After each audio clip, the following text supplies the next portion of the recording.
Alright. Si Lego to. And kasama ko ngayon ulit si Red One. So, for today's video, mag-change oil tayo. Okay, dito muna tayo. Ayan. So, bago tayo mag-change oil, taka lang. Bago tayo mag-change oil, palagi, titingnan natin yung init ng makina. Kailangan hindi siya mainit. Ibig ko sabihin nun, pwedeng pinalamigin ng gusto, or kung galing kayong takbuhan, siguraduhin nyo muna na yung makina nyo malamig. Ibig sabihin, pag hinawakan mo siyang ganyan, yung init niya tolerable ng daliri nyo, hindi kayo napapaso. Mainit pero hindi kayo napapaso kung galing kayong takbuhan Pero kung mga isang araw na nakastock yung motor nyo, ganyan, nakapahinga, pwede na yan. Sa mga hindi pa marunong mag-change oil, para sa kanila, dito tayo nag-change oil. Ang size niyan is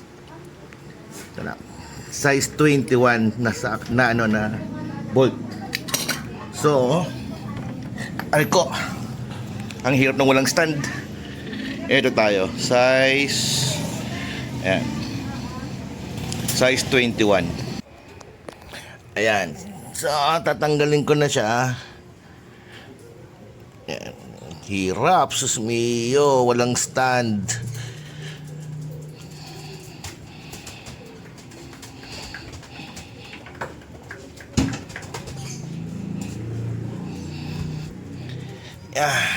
Yan siya. So, diyan kayo magtatanggal, diyan kayo mag-change oil. Yan. So, ayan siya. Hihintayin lang natin siyang maubos. Tapos, yan. I-change oil na tayo. Okay. May flash. Yan. So, ayun. Na-drain na natin siya. I-drain pa natin itong filter maya-maya. Pero, i-ready ko lang muna yung tornilyo. Yung sa nut natin. So, ito yun. Ito yung nut, di ba?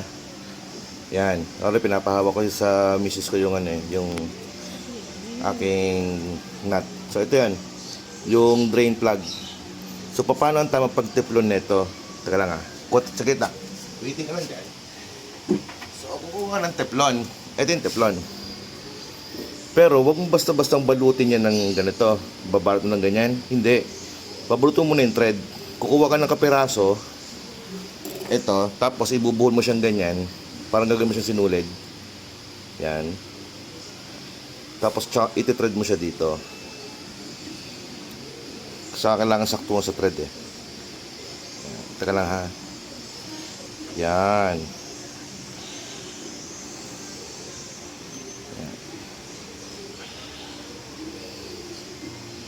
Para talaga siyang mahigpit. Ganyan. Tapos saka mo siya babalutan. Mamaya papakita ko sa inyo pagkatapos. Yan. Okay, so tapusin ko lang to. Dapat sa gitna, wag din sa ibabaw. Sa gitna lang. Para sa talagang mahigpit siya. Yan. Diba? Pag may tiplon na yung thread mismo, tanggal.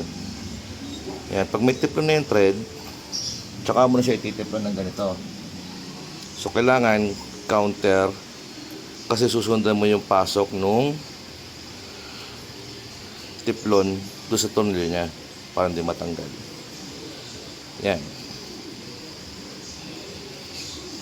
Iwasan mo lang na madulas sa kamay mo kasi pag nadulas yan, ulit ka na naman. So, ayun lang. Dali. Yan. Isa pa. Siguro mga 7 ikot pa din yan. Yan. Yan na siya. So, ang reason bakit gano'n, tanggalin ko na ito sobra. Yan. Ang reason bakit gano'n ang pagtitiplon natin, pag ganito, kasi ang pasok ng tornilyo pag ganyan. Yan, pag ganyan. Ngayon, kung pag gano'n yung kabila, nandito yung bungad, pag pinakabila mo, pag hindi pa ganyan ng balot mo. Ngayon, pag pinaganon mo siya, syempre matatanggal yung tiplon kasi yung muso ng tiplon naka-counter, naka-kontra. So yan, sakto yan. Nandito yung pinaka-end niya, para pagpasok niya, nahihigpit lang siya lalo. So, break tayo sa change oil. So, it's been 1 hour na. So, ayun nga, anong langis yung ginagamit ko? Ito yung ginagamit kong langis.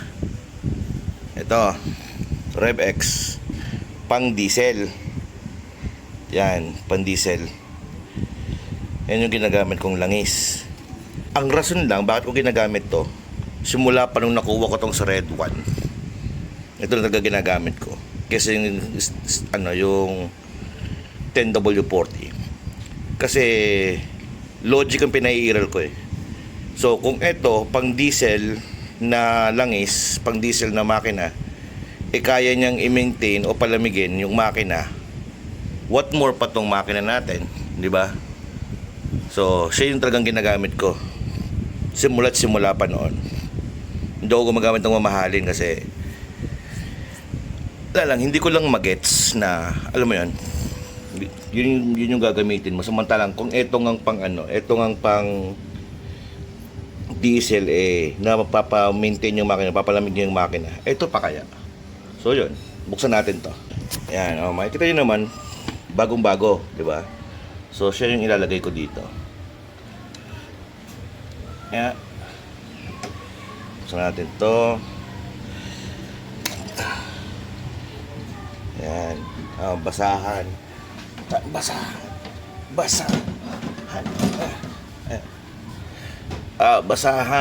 Ayan, kabubukas lang natin ng RevX. Salin natin siya dito.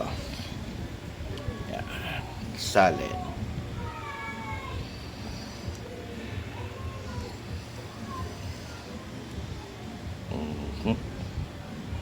Bale, ito palang makina natin, ang stock niya is 1.2 liters na langis ang kailangan natin. So, ayan. Kulang pa.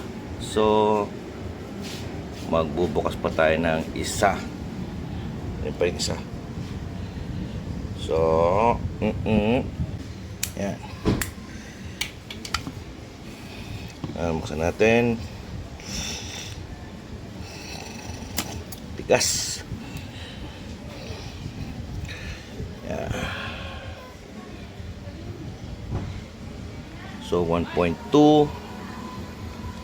Yan. Kung di mo kayang sukatin dyan, tingnan mo lang dito. Pag nasa gitna na, yan tulad yan. Nasa gitna na, yun na yan. Kung di mo kayang sukatin, basta subukan mo lang sa gitna. Syempre meron akong oil cooler, so dadagdagan ko siya kasi papaikutin ko pa yung paikutin ko pa, so lalagay ko siya sa pinaka high. Yan, nasa high na siya.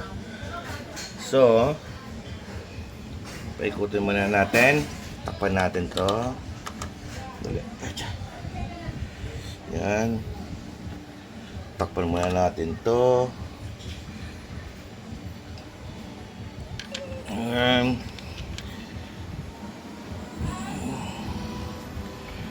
Yun siya. Tapos mag-i-start tayo ng makina. Start. Ay.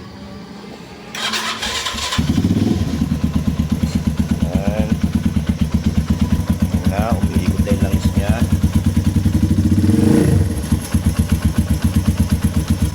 So, patay. Alright, itingnan natin kung sasakto ulit siya. Bibidyo natin ulit.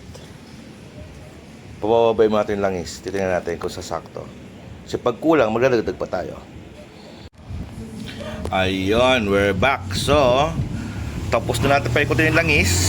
Bumaba na yung langis. So, ayun, kulang. So magdadagdag ulit tayo ng langis kasi dumaan siya sa dalawang oil cooler, yung nasa kabilang yon at saka dito. So may laman na yung dalawa at may laman na rin tong filter. So kulang na siya ulit. Dagdagan ulit natin siya. Sasakto natin sa gitna. Okay, dagdagan pa natin para sigurado tayo. Dagdag pang konti. Yan. Lagay ko sa high. Yan.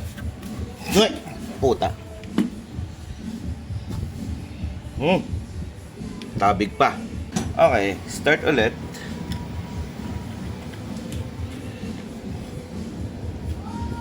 At magrarun na tayo ng ating makina.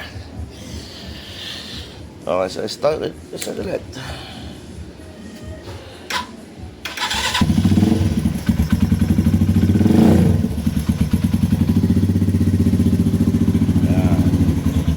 Mamaya papakita ko sa inyo yan. Lang siya kainit. Para takbuhin lang natin siya. Ayan, so paanda rin natin siya. Continuous, mga 1 oras. Ayan yung langis. Pasok na yung langis. Ayan, diretso. So ay, may ilaw. Nasa 100 degrees Fahrenheit siya. Wala pa 100 degrees Fahrenheit. Wala pa sa 40 degrees Celsius.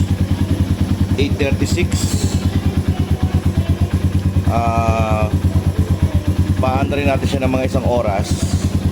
Titingnan natin para makita nyo kung gaano siya kaganda.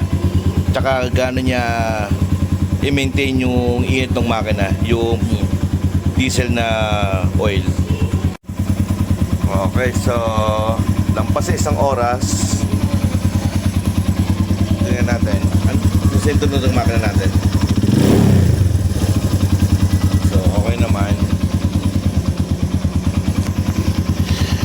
Wala naman nagbago talaga. Kaya baka ay,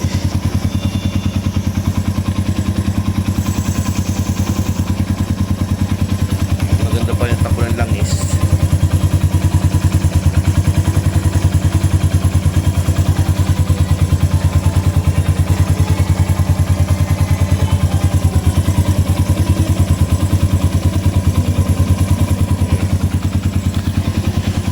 Ayun. So kanina 8:36, 9:48 na. So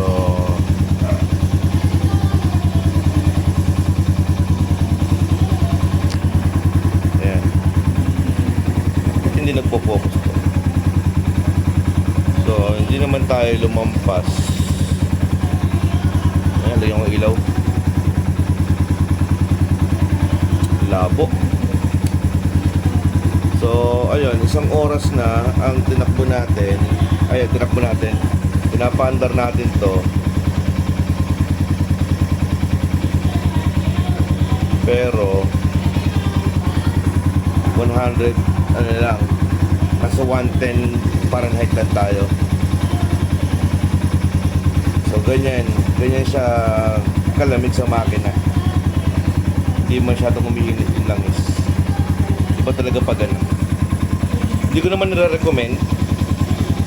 Pero para sa akin lang, mas maganda talaga yung pan-diesel na langis kesa yung TLW40 ganyan o ibang brand. Okay na sa akin yung petrol na pang-diesel. So ayan. So from 0, 1 oras na tayong naka-maandar, nasa 110 Fahrenheit lang tayo, around 55 degrees Celsius yung init. So ayun, ayun lang. So patayin ko na siya. Okay, thank you.